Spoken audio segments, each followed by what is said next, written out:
Hi everyone, welcome to a new daily watchlist. In this watchlist, I'm just going over the main pairs I have on the watchlist for today. And let's kick it off with Euro-Dollar. So first of all, the Euro-Dollar, what we can see is that we had a tap in our demand zone and we had 4 taps basically in the supply zone. For now, price is bearish, like we had a minor demand zone in here being taken out, creating another counter zone, and after that we just rallied up. We just broke both zones. I didn't mark them on my chart because I already knew we got a bigger demand zone below in here, and this is a bigger supply zone. For now, it all depends on the DXY. Like, it would be possible for price to start turning up again to become a little bit bullish, but we are just stuck in the range. So either way, I want to see us visit this lower end again and then breaking it, because if we can break this low in here, we can easily visit lower end, like the lower demands and the weekly demand zones in there. Especially if we go to the daily time frame, then what we can see on the daily time frame is that we had a larger supply zone in here and we got the minor demand zone in here, like I already said.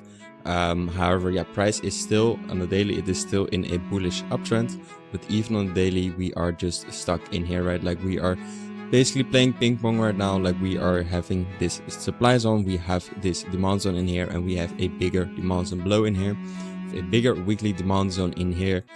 So for now, I'm just watching the 4 hour. I'm just watching level to level. Like, if we visit this higher end again, this supply zone again, we are going to break it. Price going to turn bullish. I think especially if we're going to break like this intraday high in here, we can create some new zones to take longs from, to target this liquidity. But for now, yeah, price is just turning bearish again, rejecting this supply zone. And yeah, I'm just carefully watching it. I'm not taking any trades for now. I'm just watching either way, yeah, this high in here, this minor high in there, or for us to create some new supply zones for us to take some shorts from. That said, moving over to the DXY.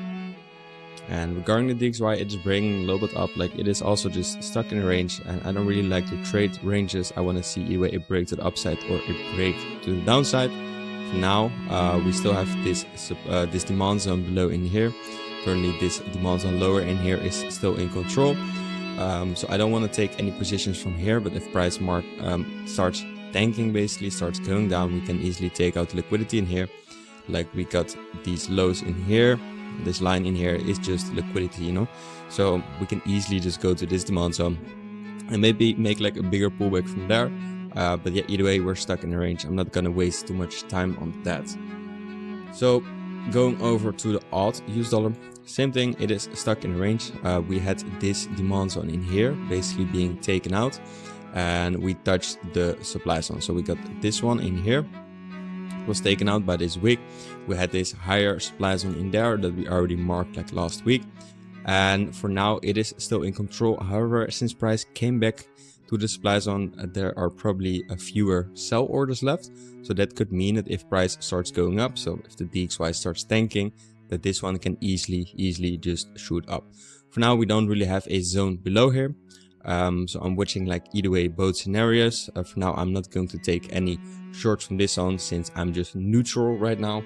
The DXY is in the range. AUDUSD is basically also stuck in the range. We got some supply zones in here, but for now I'm just a little bit neutral. That said, moving over to the NZDUSD. And regarding the NZDUSD, this one is still bullish. However, we got a minor supply zone in here.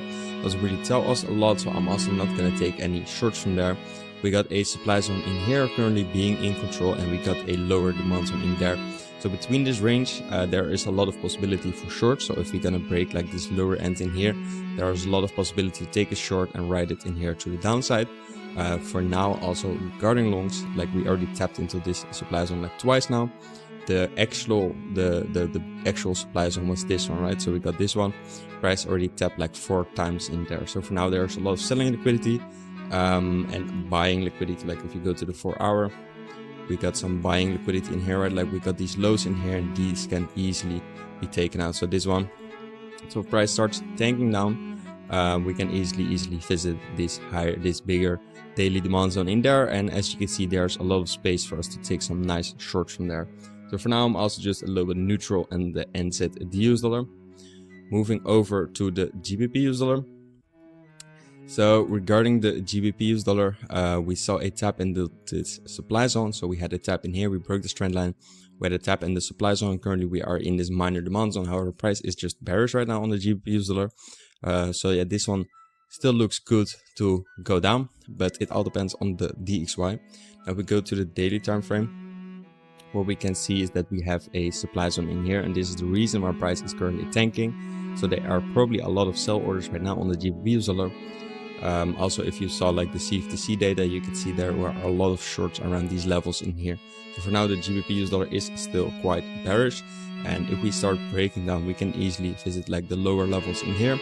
We got some some demand zones in here being marked. Like we got this bigger demand zone in here. And we also got like the bigger weekly demand zone and 4-hour demand zone in here. So if it wants to work with me, then we got this one in here. We got this demand zone stacked with the weekly demand, and we can easily visit these lower zones in here again if price starts tanking from above there. But like I said, it all depends on the DXY. Like we cannot take huge shorts on the dollar if the DXY starts tanking, right? Like if the GBP gets stronger, the DXY gets weaker, then the GBP can easily move up again, and it all goes together. So let's go over to the gold. I'm a little bit more bearish than bullish. Currently we already tapped into this demand zone like for 3 times now. We got this other one in here. This is all the same zone. So as you can see, we got this wick, this candle on here, price already tapped there. Currently we have the lower end of the zone, price already tapped twice. Now we got this 4-hour demand zone and price also tapped in here twice. For now, I am just bearish on gold. Like it would be easily possible for price to continue this downward rally, to take out liquidity in here, probably make some liquidity sweeps in here, and after it might shoot back up again in the range. But for now, I'm just watching that. I'm just watching a bearish scenario on gold. I got some demand zones below in there. And that's what I'm watching. I got this minor 4-hour supply in there. I'm gonna look for some shorts in there to see if we can make like a heavy rejection and might take some shorts after the rejection. For now, I'm also just still watching this one. So we are just still stuck in that range of April, May, like end of April, like the whole May, we are just in this range. Okay, we broke to a new all-time high, but we made a quick swift rejection and just came back into the range. So for now, price looks very bearish to me, especially since we got a lot of liquidity. And that's also what I'm going to trade now for gold. That said, moving over to the Bitcoin. And the Bitcoin right now is quite bullish, actually. Like as you can see, we broke this 4-hour trend line, we created a new demand zone. We got a lot of selling liquidity in here, like a lot of highs in here that can be taken out. So yeah, this zone would be a valid zone for me to take some longs from. And if price starts shooting up from here, then we can easily take out liquidity in here too. I don't think it's going to be an easy ride. I think we're going to see a lot of spikes, like a lot of fake volume, like a lot of things like this, right? Like as you can see in here, around the all-time highs, the previous, like the new all-time highs, we saw a lot of spikes, a lot of ugly price action. Well, if you see it in here, it was pretty clean. Now we just had rallies up. We had demand zones being respected, price in here just respecting demand zones, breaking the trend, creating new demand zones, shooting up from there.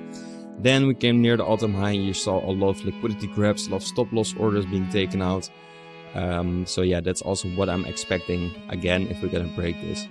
So you already see like in here, you got a lot of people, especially if it's on the news again, like, oh yeah, new all-time high in Bitcoin, blah, blah, blah. A lot of people are gonna jump in the market and you're gonna see a lot of stop loss orders being triggered. While after that, after the market cooled down, we saw that these supply and demand zones were being respected quite well. So for now, I'm just trying to get a long in here to ride it to the upside. But after that, yeah, it can become quite a circus, to be honest. So we're gonna visit these highs again and might even get a new all-time high soon. So I'm just carefully watching that. We are also just stuck in a range in Bitcoin, but yeah, we got a minor demand zone in here, and I'm going to try to get some longs in there. But don't try to get don't try to target like a new all-time high directly. I'm just gonna take some longs, gonna put them break even and see where we're gonna go to see if we can eventually maybe even get that all-time high from here.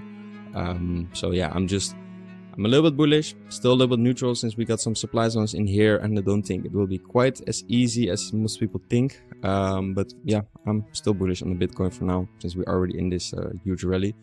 So yeah, that said, I hope you guys enjoyed, and I will see you again in the video tomorrow. Be sure to mark all these zones, and then I will see you again tomorrow.